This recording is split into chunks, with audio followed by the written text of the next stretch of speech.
한 사람이면 충분했던 주님,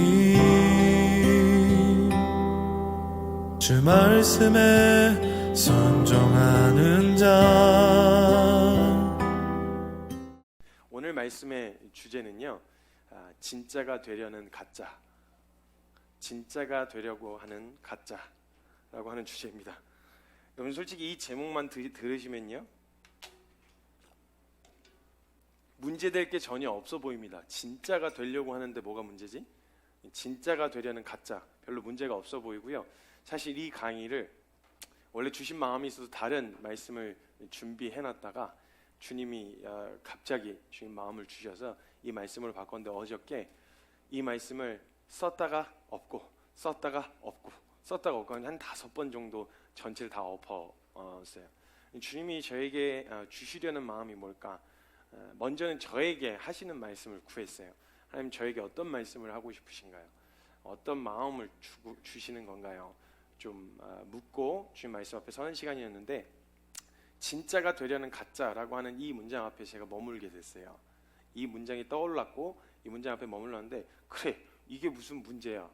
진짜가 되려는 가짜, 아니 가짜여서 진짜가 되려고 하는 게 그게 무슨 큰 문제지? 라는 생각이 들었는데요, 여러분 진짜 위험한 게 진짜가 되려고 하는 가짜입니다. 가짜로서의 모든 자신의 삶의 라이프 스타일과 모든 걸 유지한 채 내가 진짜가 되려고 하는 거예요.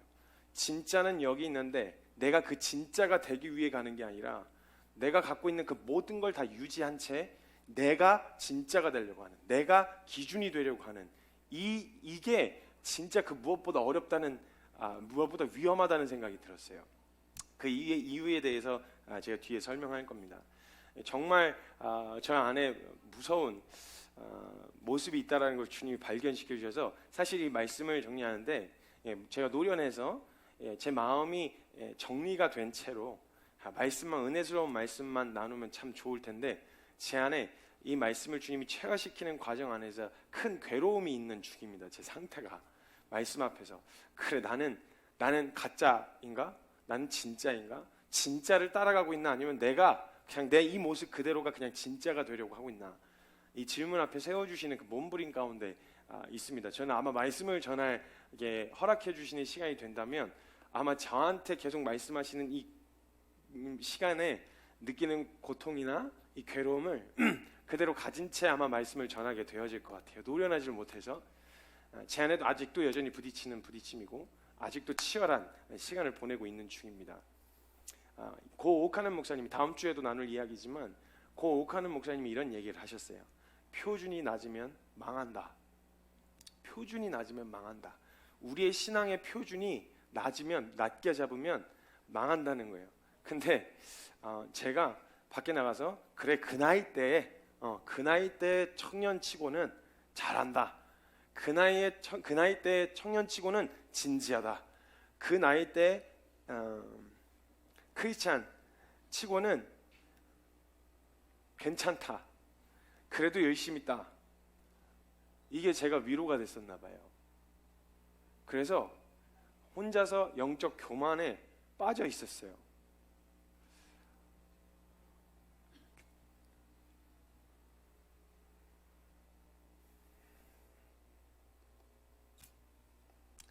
말씀 읽겠습니다.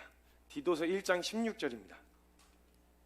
제 안에 어떤 기준을 정해놓고, 그래, 지금 이 시대의 보편적인 청년들보다는 내가 좀 더 열심히 있는 것 같다.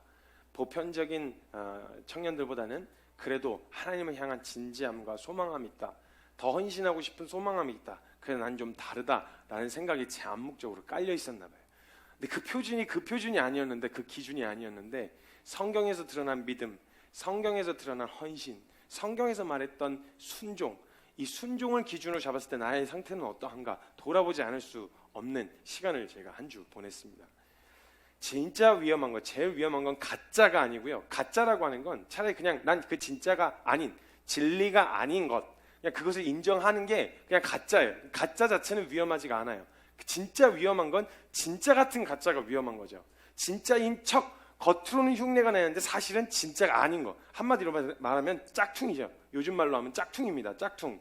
만약에요, 아예 메이커가 다르거나 브랜드가 다르면요, 다른 브랜드구나 이렇게 생각하지 짝퉁이라고 생각하지 않아요. 나이키가 있으면요, 얘기해도 되겠죠? 나이키가 있으면 아디다스를 보고 짝퉁이다 이렇게 얘기 안 하죠. 아디다스는 그냥 아디다스예요. 나이키는 그냥 나이키고요. 근데 짝퉁은 뭐냐면요, 나이키가 아니라 나이스인 거예요. 네? 네. 아디다스가 아니고 아디도스인 거죠. 그러니까 퓨마가 아니고 파마인 거예요. 요런 걸 갖다 짝퉁이라 그래요. 아예 브랜드가 다르다 그러면 그냥 브랜드가 다른 것이다 이렇게 생각할 수가 있는데요, 진짜 짝퉁을 이야기하는 건 뭐냐면 프라다, 막 명품이잖아요, 프라다. 근데 프라닥이라든지 이런 식으로 그 이름과 내용과 그 유명세와 그 영향력과 그 모든 건 다 갖다 쓰는데, 유익이 될 만한 걸 쓰는데 사실은 진짜가 아닌 거, 이걸 짝퉁이라고 부른단 말이죠. 기독교와 불교를 그냥 종교로만 본다면요, 다른 거죠. 그냥 진리냐 비진리로 영적인 의미로 다가가면 조금 더 깊은 의미로 찾아볼 수 있겠지만, 이 기독교와 불교를 그냥 종교, 표면적인 종교로 본다면 그건 그냥 다른 거예요. 같은 거라고 볼 수가 없는 거예요. 근데 진짜 위험한 건요, 기독교 안에서도 진짜 위험한 건, 불교라 그러면 차라리 위험하진 않아요. 아예 다르다고 생각하니까. 근데 진짜 위험한 건 뭐냐면, 기독교라고 하는 그들이 쓰는 용어와 말은 다 쓰는데 끝이 다른 이단을 제일 무서워한단 말이죠.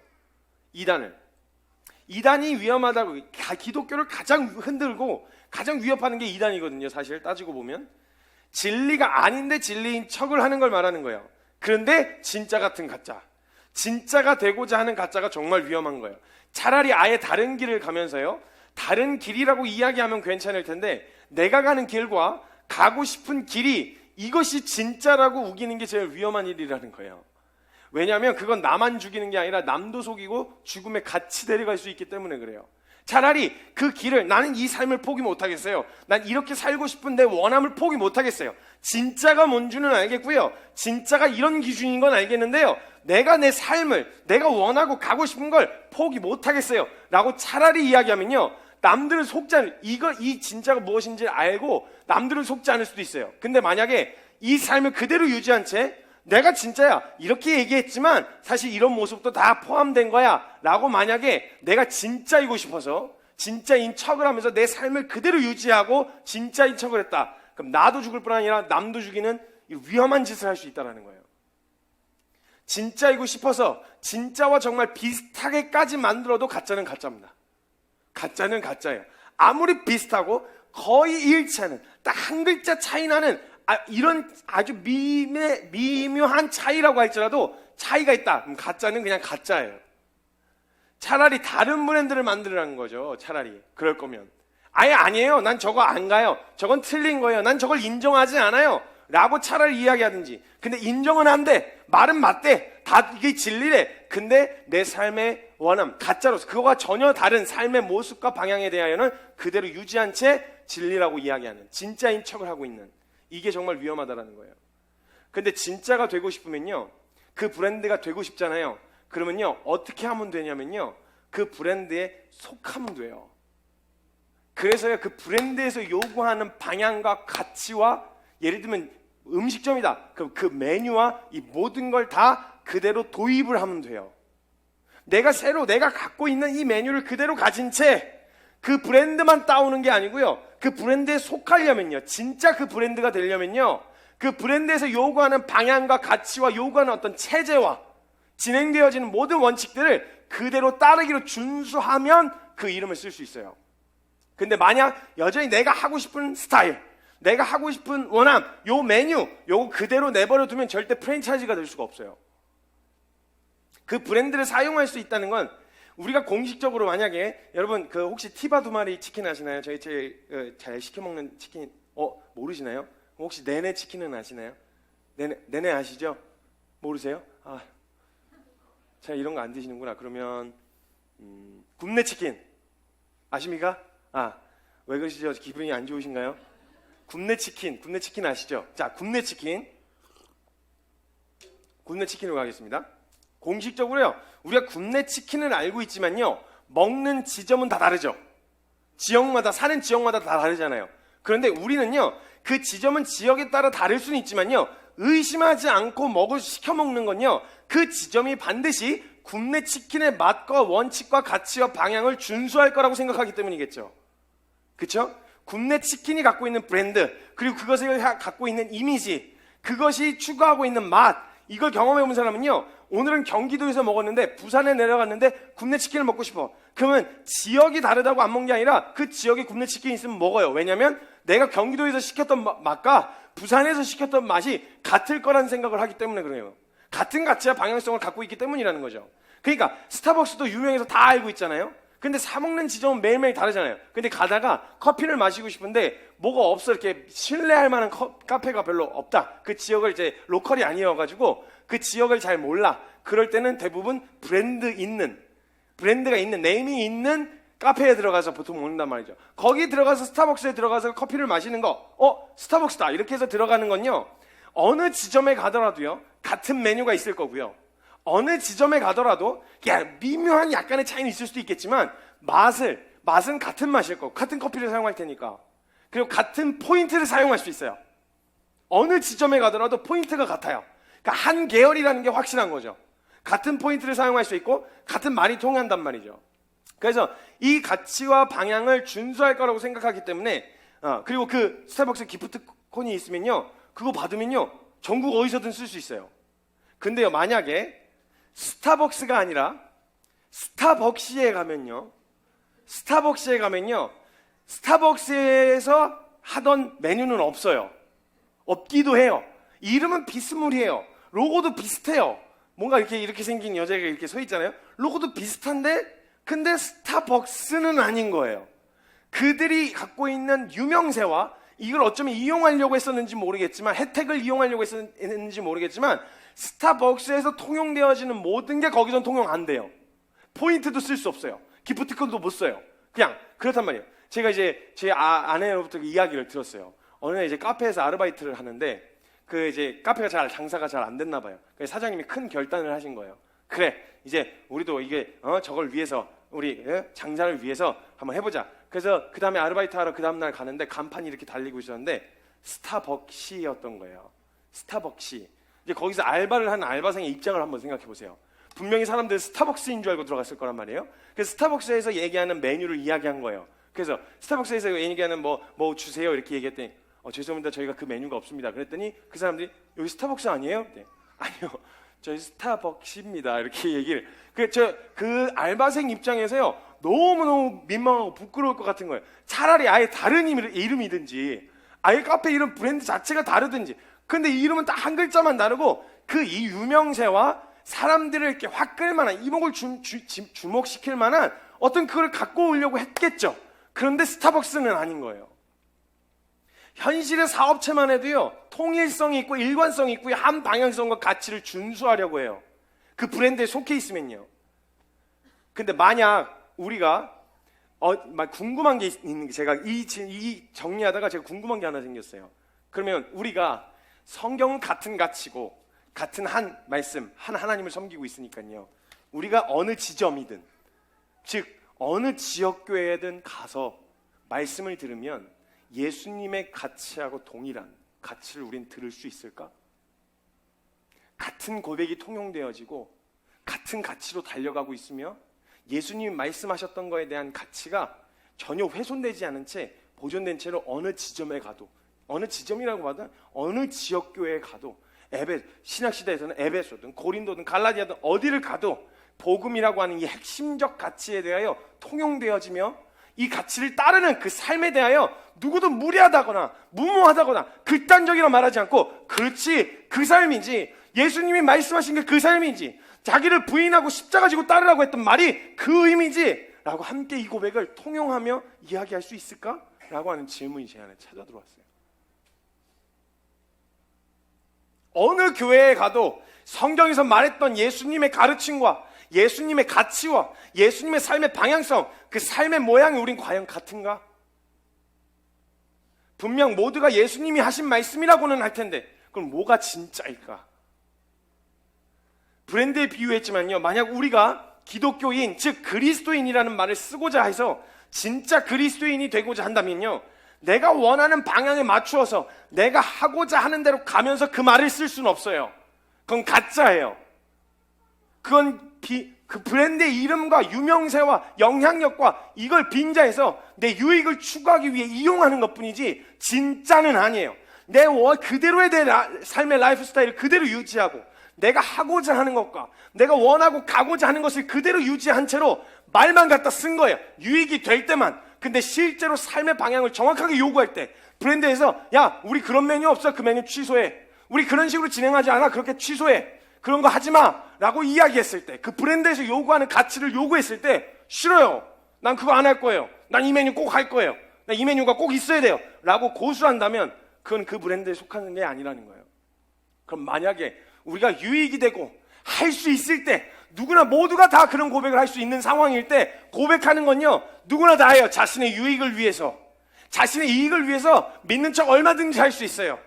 그런데 만약 진짜 믿어서는 안 되는, 그것에 대하여 반드시 대가를 치러야 하는 그 상황 가운데서 내게 유익이 하나도 없고 내 삶의 분명한 방향의 전환과 삶의 태도를 요구한 그 순간 앞에서는 우리의 반응은 어떻게 나타날 거냐는 거예요. 이게 정말 위험한 거예요. 진짜가 되고 싶은 가짜예요. 만약 그 가치와 방향을 따르지 않으면서 브랜드 네이밍을 쓴다면 이거는 상표권 침해, 저작권 침해든 뭐든 법정으로 소송 갈 수 있는 문제가 돼요. 밖에서도요. 가짜인 채로 자신이 진짜가 되려고 하는 건 이건 정말 위험한 거예요. 차라리 새로운 길을 가든지 다른 길을, 아예 저건 동의가 안 돼요, 그렇게 사는 건 아니에요 라는 말로 차라리 다른 길을 가든지. 가짜가 진짜가 될 수 있는 길은요, 선제되어야 할 것이 있는데요, 진짜와 비슷해져 가는 삶을 추구하는 게 아니고요, 진짜에 속해야 합니다. 속하려고 할 때 그 진짜가 요구하는 삶의 가치, 삶의 방향, 삶의 모습, 이 모든 걸 다 인정해야 돼요. 근데 이걸 인정하기 위해서는요, 내가 기존에 갖고 있었던 것들에 대한 확실한 포기가 있어야 돼요. 그래야 진짜에 속할 수 있게 되어지는 거예요. 진짜와 닮아가려는 게 아니라 진짜에 속해야 되는데, 진짜에 속하려면 그 진짜가 요구하는 삶의 방향과 가치와 모습과 모양에 대하여 정확하게 일치하기로, 그것을 수용하기로 결정해야 돼요. 그걸 수용할 때 만약에 내가 가지고 있었던 메뉴와 충돌을 일으킨다, 내 삶의 스타일과 충돌을 일으킨다, 그건 과감하게 이전에 있었던 내 삶의 스타일을 과감하게 내버릴 수 있는 결정이 되어야 진짜에 속할 수 있어요. 그 방향성, 진짜가 추구하고 가고 있는 그 방향성과 가치, 원칙을 따른다는 것을 의미하기 위해 말하는 거예요. 그러기 위해서는요, 가짜를 유지한 채로는 절대 진짜에 속할 수 없어요. 가짜인 자신을 버려야 돼요. 그러려면 제일 먼저 일어나야 할 일이 뭐냐? 내가 가짜라는 걸 인정해야 돼요. 내가 가짜였다는 걸 인정해야 돼요. 이게 안 되더라고요. 제가 이 포인트, 이 지점까지 이해는 됐는데 내가 그래도 표준을 제가 낮게 잡아서, 그리스도인의 표준을 낮게 잡아서, 그래 다른 여타 지금 내 나이 때 청년들 그래도 나 열심히 있게 살았어. 그래 나 어렸을 때부터 헌신해서 사역해서 달렸어. 그래 나 지금 이만큼 했어. 나 이만한 사역했어. 이렇게 열심히 달려왔어. 연들이 막 쉬고 뭐 육아 보고 뭐고 이거 할 때 나 그냥 진짜 앞만 보고 달려갔어. 이게 어느새 의의가 되세요. 내가 가짜라는 사실을 인정하고 싶지가 않은 거예요.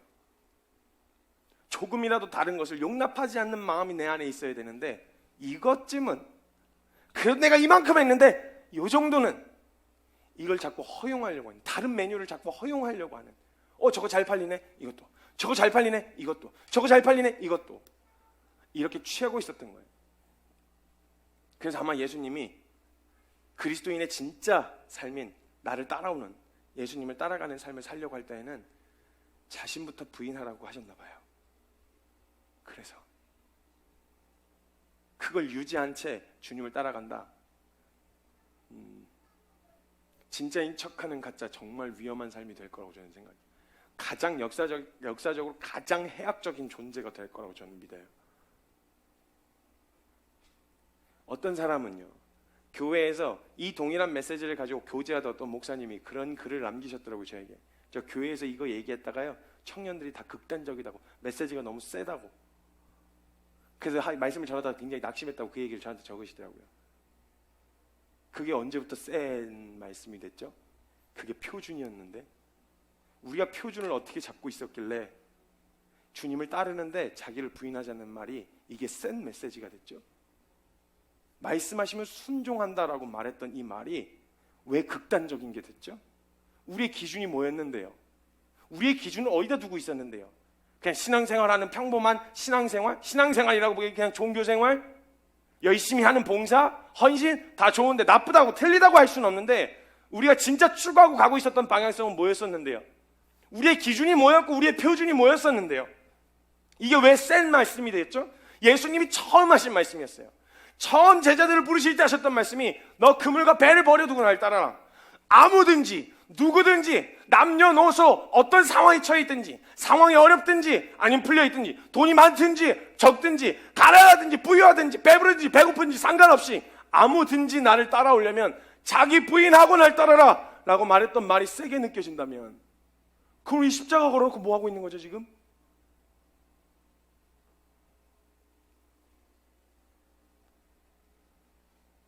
저는 진짜가 되고 싶었어요. 근데 가짜인 나는 여전히 남겨놓고 진짜가 되길 바랬던 거예요. 이걸 인정하는 게 저는요 열심히 애를 쓰면 진짜가 될 수 있다고 생각했어요.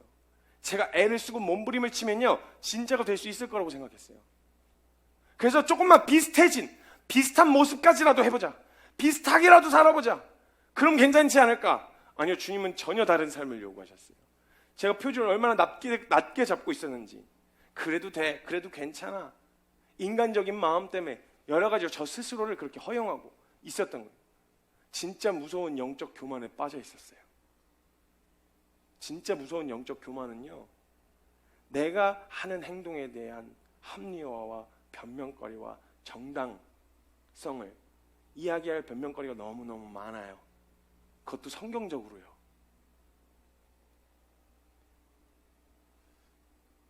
그리고 절대 수정하니 그리고 그 내 어려움과 내 모습에 대하여 모든 사람들로부터 존중받아야 되는 거예요. 나 이런 이유 때문에 이런 거야. 그러니까 넌 날 존중해. 그러니까 그것도 존중하시지 않는 예수님이라면 얼마든지 배척할 수 있는 거예요. 꼭 그렇게까지 해야 합니까? 꼭 그렇게까지 살아야 합니까?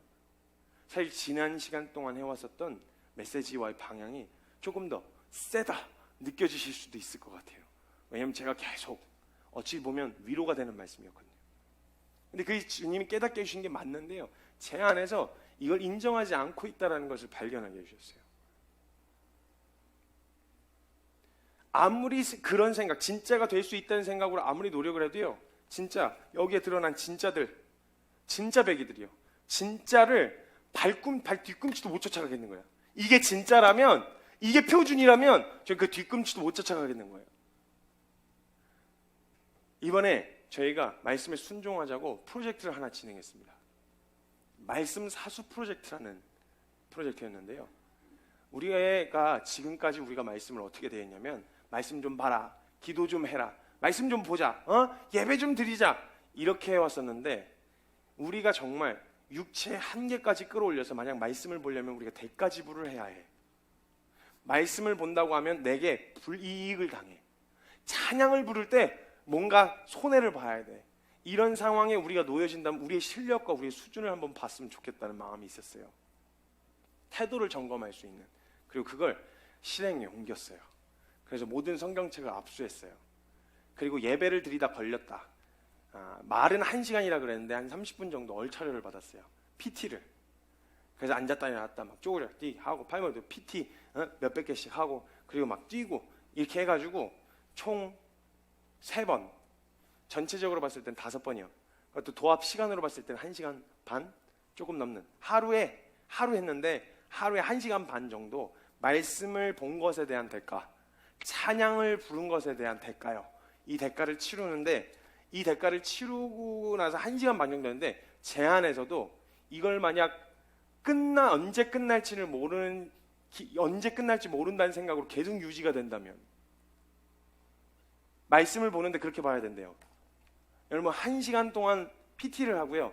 내 몸 건강해지는 학대를 하는 게 아니고 건강해지라고도 그런 이유로라도 1시간 정도 PT를 하고 그 다음에 성경책 보라 그러면 성경에 아침에 묵상해야지, 막 일어나서 기도해야지 하는데 기도를 한 주님 하고 입 밖으로 꺼내서 부르려면 끌려가서 모질게 진짜 한번 된통 바닥에서 구르고 뒹굴고 들어와서 기도 한 소절 할 수 있다면, 찬송가 한 절, 우리는 그냥 잘 부르는데 찬송가 한 절 부르는 게 그런 대가를 치러야 한다면요. 저도 처음 해봤어요. 저도 참여해서 같이 하는데 처음 해봤는데 그때 제 태도가 드러나요. 이걸 평생 하라고 한다면 못할 것 같은 거예요. 근데 저희가요, 그걸 마무리하고요, 저녁에 들어와서 일사각오라는 영화를 봤어요. 주기철 목사님 영화요. 근데 제가 그걸 보다가요, 주기철 목사님 영화를 함께 시청했는데요, 일사각오의 신앙, 이게 옳다는 거는 아시죠? 동의가 되시죠? 믿으려면 저렇게 믿어야지 라는 게 동의가 되시죠? 다 동경해요. 그리고 지금 가서요, 정통교회라고 하는 데 가고 주기철 목사님의 일사각오의 신앙을 이야기하면요, 모두가 다 맞다고 이야기할 거예요. 만약 지금 우리에게 그 일사각오의 신앙을 요구한다면요,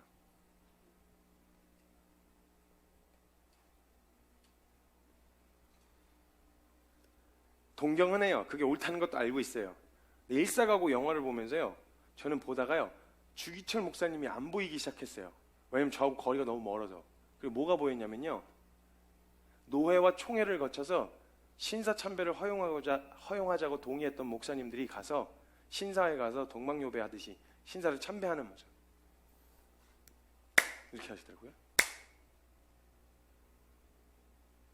이렇게 하시더라고요.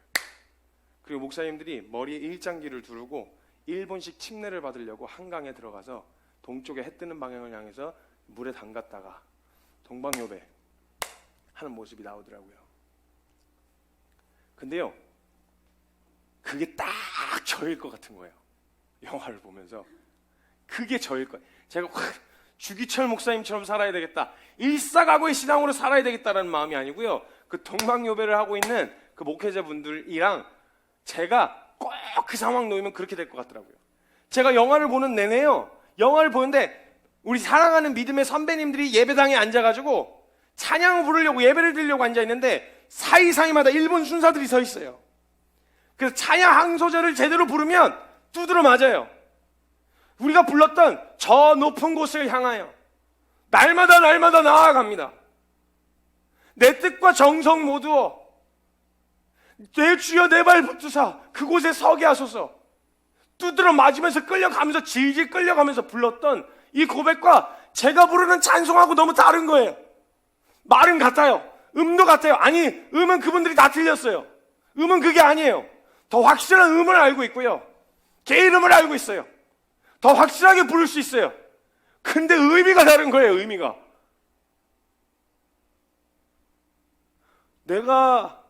그래서 제가 어떻게 하고 있었냐면, 영화를 보면서 어떻게 하고 있었냐면요, 주기철 목사님 매달려가지고 앉지도 못하는, 제대로 서지도 못하는 상자 안에 갇혀가지고 이러고 몇십 시간을 거기다 가둬놓는데, 잠들려 그러면 송곳 같은 걸로 찔러가지고 깨우고.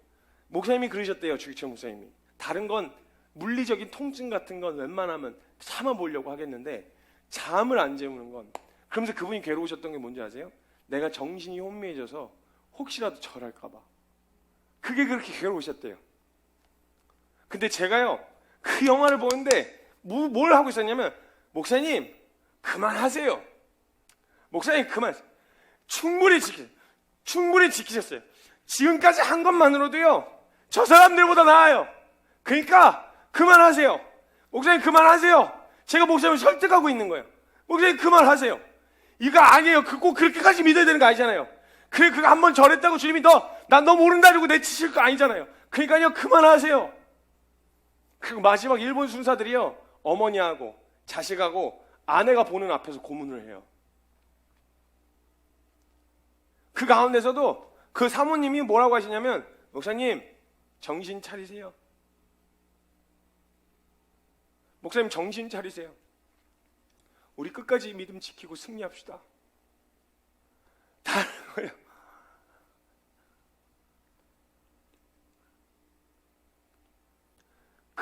알고 있었던 그 찬양이 아니었어요. 그분들이 불렀던 찬양은 그 찬양이 아니더라고요. 제가 평소에 불렀던 찬양이 아니었어요. 다른 고백이었어요. 그 마지막 주기철 목사님이 끌려가시는 그 고백을 듣는데 너무 한숨밖에 안 나왔어요. 주기철 목사님이 이렇게 얘기하세요. 마지막 끌려갈 때, 마지막 5차 구속당하러 끌려가는데, 다 가면 어떻게 될지 뻔히 아는데 끌려가면서 성도들이 길거리에 다 나오니까 목사님이 가시면서, 여러분, 내 나중에 주님 배울 때 너 내가 주는 평안과 즐거움은 다 받아먹고 내가 준 고난의 십자가는 어찌하고 왔냐고 물으신다면 내가 그 주님께 무슨 말로 답하리까? 이게 진짜라는 게 동의가 되는데요, 그걸 딱 보는 순간요, 그 표준 앞에 제가 서는 순간 나는 가짜다, 이런 결론이 내려졌어요. 저는요, 이걸 통해서 그래, 우리 이 정도로 주님 말씀 소망하고 있어, 우리 부딪혀갖고 막 뚫어내서 이런 과정을 통해서도 주님 말씀 앞에 붙들고 예배하면 나아갈 거야, 이런 결론이 날 줄 알았어요, 저는. 근데 그걸 통해 보게 된 제 모습은요, 한 가지 확실한 결론이었어요. 나는 가짜다.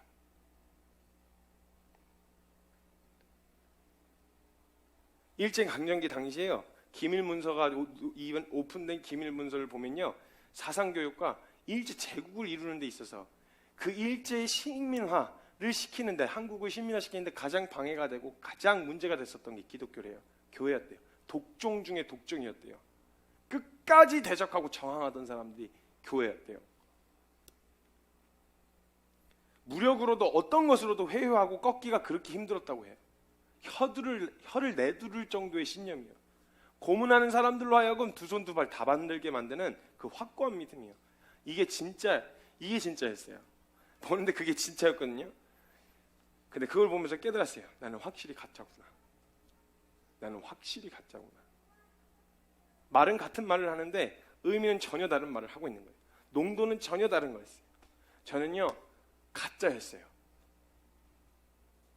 말은 그래, 복음이다, 그래, 치열하게 나름대로 살고 있다 라고 사람들이 이야기해 주는 사람들이 많이 있었어요. 그래, 그 나이 때 그래도 그렇게 살아보려고 애썼으면 그래도 좀 남들보다 좀 나은 거야. 근데 저희가 그거에 취해가지고요, 못 보고 있었어요. 저는 가짜였어요. 저는 입만 살아있는 가짜였어요. 저는요, 인정과 평판을 위해 살고 있었던 가짜였어요. 저는요, 하나님의 이름을 위해서, 말씀을 붙들기 위해서 조금의 고난도 참을 수 없는 저는 가짜였어요. 저는 배불러야 했어요. 편안해야 했고요. 안락해야 했고요. 박수 받아야 했어요. 그래서 조금이라도 오해를 받거나, 조금이라도 욕을 먹거나, 조금이라도 내 동기가 왜곡되어질 것 같으면 견딜 수 없었어요. 말씀을 지키는 것보다 그게 더 중요했어요. 가짜라는 걸 보게 됐어요. 우리가 지금 너무나도 쉽게, 지금 이제 와서야 신산참배 했던 목사님들 보고 배도한 목사님들이라고 이야기하는 그 목사님들 모습이 딱 제 모습이더라고요. 머리에 일장기를 두르고 일본식 침례받으며 동방요배하는 목회자들의 모습이 손가락질 처지가 아닌 거예요. 제가 잘했다, 그것이 옳다, 그래도 된단 말을 하는 게 아니에요. 그게 저였다는 거예요. 말씀에 목숨 건다는 말 되게 많이 썼거든요. 너무 막 부끄러워지는 거예요. 말씀에 목숨 건다, 예배에 목숨 건다 들어보셨죠? 근데 말씀에 목숨 건다, 예배에 목숨 건다는 말이요, 지금 여기서 이러고 있다가 우르르 들어와가지고 몽둥이 쇠몽둥이로 두드려 맞으면서 끌려 나가면서도 찬송가 안 놓치고 마지막 한 소절까지 다 부르고 나셨던 그분들이 쓰셨던 말이에요. 그 농도가 맞아요, 우리? 말씀 우리에게서 그 가치가 맞아요? 이 가치를 양보할 수는 없는 거잖아요. 우리 다 연약하다, 우리 다 부족하다, 우리 지금 교회에 다양한 사람들이 있다, 믿음이 연약한 사람이 있고 강한 사람이 있으니까 조율하면서 얘기해야 되는데 옳다고 하는 가치를 양보할 수는 없잖아요. 그렇다고. 근데 그거에 비추어 저를 돌아본 결과 저는 가짜였던 거예요. 말만 살았어요. 모두가 그게 옳다는 걸 알고 있어요. 말씀 목숨 건다는 말이 실제 그런 의미라는 거예요.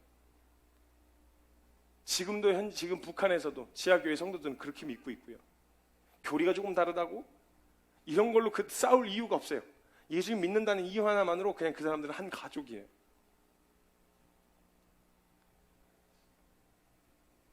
우리가 너무 배불렀던 거 아닌가? 지금 우리는 어떠한가요? 우린 진짜인가요? 아니, 우린 진짜에 속해 있나요? 진짜를 쫓고 있나요? 이 설교가 세다고 이야기하실래요? 너무 극단적이라고 이야기하실 건가요? 우리 이 설교가 지금의 설교가 센 게 아니라 이게 너무 극단적인 게 아니라 내가 가짜였던 거예요. 근데 주님이 이걸로 끝날 줄 알았는데 주님 저에게 한 가지 결론을 어제 저녁에 새벽에 말씀해 주셨어요. 성규야, 그치, 그게 시작이야. 그래서 내가 나 따라올 때는 제일 먼저 가짜인 나를 부인하고 날마다 너 죽은 십자가 치고 나를 따를 거라고 그렇게 이야기했던 거예요. 진짜에 속할 수 있는 기회, 진짜에 속할 수 있는 우리 마음의 중심의 태도는요, 내가 가짜라는 걸 인정하는 거예요. 이걸 진짜로 이걸 유지한 채 이걸 진짜로 만들면 안 돼요. 우린 진짜를 따라야 돼요. 진짜를 쫓아야 돼요. 그러려면 우리가 가짜라는 게 처절하게 인정이 돼야 돼요. 그 모든 모임을 마치고 주님이 가르쳐 주신 거예요. 진짜가 되고 싶으냐?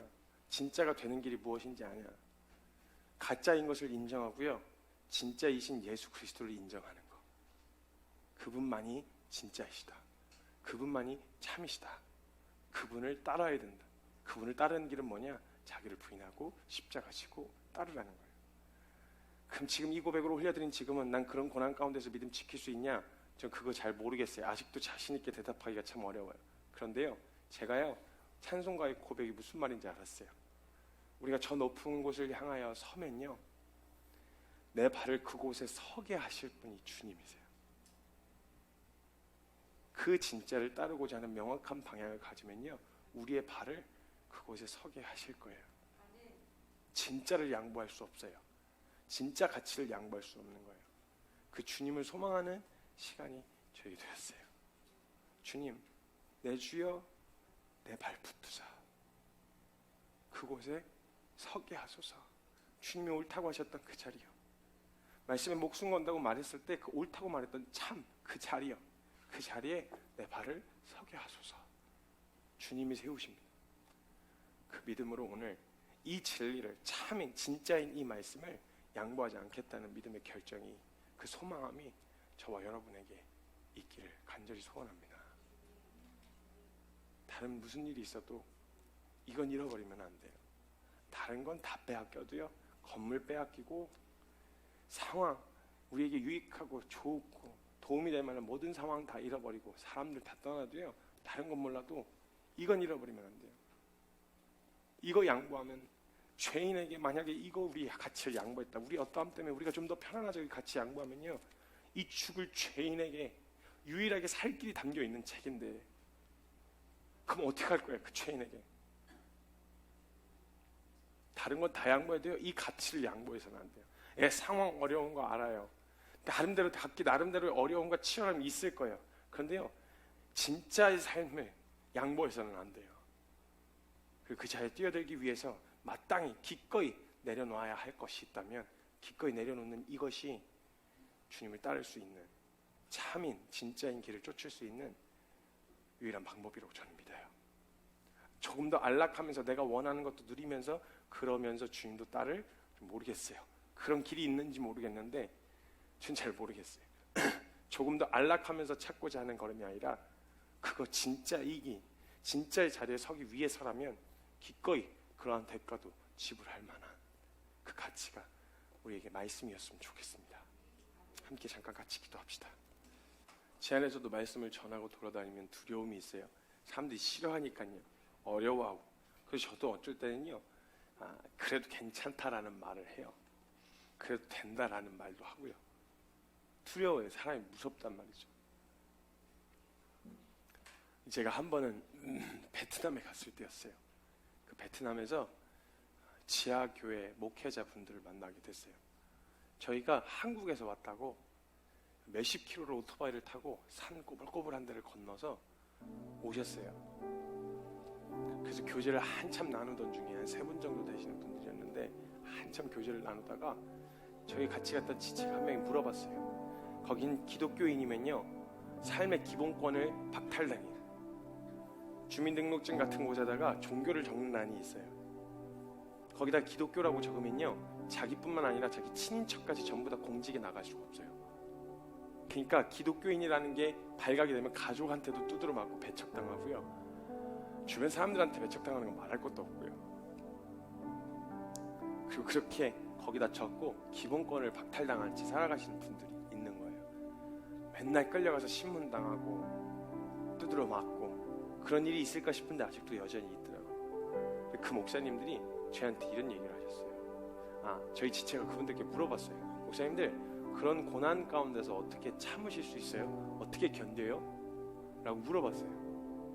근데 그 목사님들이 뭐라고 얘기하셨냐면요, 통역을 들으시더니 갑자기 막 웃어요. 뭘 이렇게 그 질문 같지도 않은 질문 같은 표정으로 웃어요.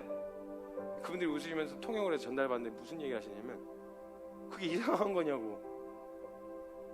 예수님이 세상이 나를 미워한 것처럼 너희 미워할 거라고 하셨는데 그게 이상한 거냐고. 예수 믿기로 결정했다면 그거 당연한 거 아니냐고. 그거 당연한 거 아니에요? 그거 알고 간 거 아니에요? 우린 그거 없어도 가도 될 충분한 이유와 명분들이 없으면 안 가잖아요. 나를 납득시킬 만한, 나를 이해시킬 만한 충분한 명분과 이유가 있지 않으면 그런 대가 감수하기를 싫어했었거든요. 제가 그랬거든요. 근데 예수 믿기로 결정할 그 순간부터 그분들이 하신 말씀이 뭐였냐면, 당연한 거 아니에요? 예수 믿는다 그랬으면 당연한 거 아니에요? 와, 제가 그 얘기를 딱 듣고요, 저희가 그때 외치던 슬로건이 말씀하시면 안다, 말씀에 목숨 걸겠습니다, 이러고 있었거든요. 그때도 제가 인정이 됐어요. 나는 가짜다. 그래서 저희 지체도 돌아보지도 않고요, 제가 그냥 완전히 표정이 완전히 썩은 채로 나는 완전히 가짜구나, 나는 가짜다, 난 틀렸다 생각을 하고 있었어요. 근데 제 표정을 읽으셨는지 저희를 케어해주던 선교사님이 저희 오셨어요. 성경지 무슨 일 있냐고. 그래서 제가 선교사님하고 교제하다가 말씀드렸어요. 선생님, 저는 가짜인 것 같아요. 제가 말씀 앞에 목숨 건다, 말씀 앞에 그 전심으로 나아가자 이렇게 얘기했는데요, 저는 가짜였어요. 저는 리더할 자격이 없어요. 저는 리더가 아니에요. 저는 리더할 자격도 안 되고 수준도 안 돼요. 저는 못하겠어요. 안 돼요. 저게 진짜 리더죠. 전 리더 못해요 라고 이야기를 했어요. 그 얘기를 했더니 그 선교사님이 가만히 잠깐 기다리고 계시다가, 성경인지 진짜 좋은 리더가 뭔지 알아? 진짜 좋은 리더는 하나님이 그 공동체의 리더가 되게 하시는 리더가 진짜 좋은 리더야. 저 이 얘기 많이 들었거든요. 그래서 그냥 네, 그렇죠 하고 넘어갔는데, 그 선교사님이 뒤에 이 말 설명해 주시라고 이 말을 덧붙이셨어요. 근데 하나님이 그 공동체의 리더가 되게 하시는 그 좋은 리더가 갖는 첫 번째 덕목이 뭔지 알아?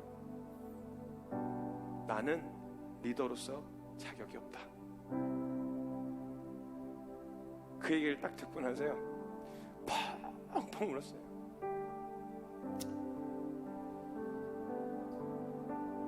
주님이 리더가 되셔야 돼. 주님이 책임. 나는 갇혔다. 이 명확한 결론을 알고 제가 깨닫게 해주신 그 결론이요, 진짜이신 주님을 쫓을 수 있게 하는 원동력이 되어졌어요.